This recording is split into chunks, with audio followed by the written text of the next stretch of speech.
ఈ రాష్ట్రంలో ప్రజా పాలన కాదు, ఈరోజు గుండా రాజ్యం నడుస్తూ ఉంది. ప్రజల యొక్క హక్కులు పూర్తిగా కాలరాయబడ్డాయి.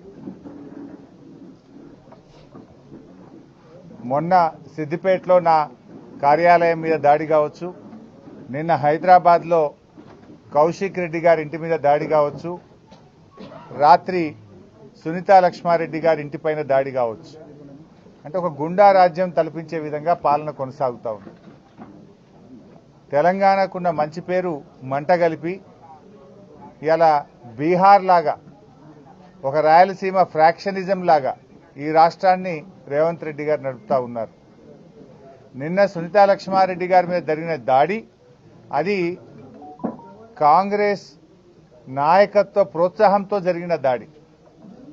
ఈ నియోజకవర్గ కాంగ్రెస్ నాయకులు కావచ్చు, రేవంత్ రెడ్డి గారు మాట్లాడే మాటలు, ఆయన రెచ్చగొట్టే విధానాల వల్ల జరిగినటువంటి దాడిగానే బీఆర్ఎస్ పార్టీ చూస్తుంది. ఇంట్లో నిన్న ఎమ్మెల్యే గారు లేరు. అర్ధరాత్రి పూట ఇటువైపు అసలు వినాయకుడిని ర్యాలీ తీసే సందర్భం గతంలో ఎప్పుడూ లేదు.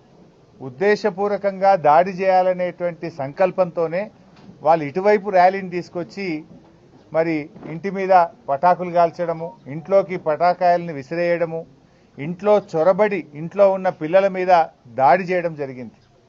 నేను ఇప్పుడే ఎస్పీ గారితో మాట్లాడాను, ఐజీ చంద్రశేఖర్ రెడ్డి గారితో మాట్లాడాను. వెంటనే కాంగ్రెస్ గుండాలను అరెస్ట్ చేయాలని చెప్పి డిమాండ్ చేయడం జరిగింది. వీడియోలు చాలా స్పష్టంగా కనబడతా ఉన్నాయి.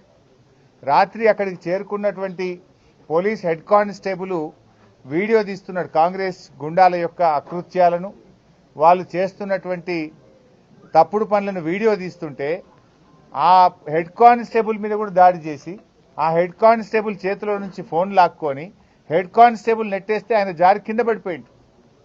మరి ఒక విధులు నిర్వహిస్తున్న పోలీస్ కానిస్టేబుల్ మీద కాంగ్రెస్ గుండాలు దాడి చేస్తే ఆ హెడ్ కానిస్టేబుల్తో పిటిషన్ తీసుకొని సూమోటో కింద 307 కేసు పెట్టాలి కదా. విధులకు, ప్రభుత్వ ఉద్యోగుల విధులకు ఆటంకం కలిగించే సెక్షన్ కింద క్రిమినల్ కేసులు వారి మీద బుక్ చేయాలి కదా. ఎందుకు చేయడం లేదు అని అడుగుతా ఉన్నా. అంటే మీరు ప్రజాస్వామ్యాన్ని రాష్ట్రంలో ఉంచదలుచుకోలేదా? తెలంగాణకున్న మంచి పేరును రేవంత్ రెడ్డి చెడగొడతా ఉన్నారు. అసలైన తొలి వెలుగు. ఫాలో వాట్సాప్ @తొలి వెలుగు official.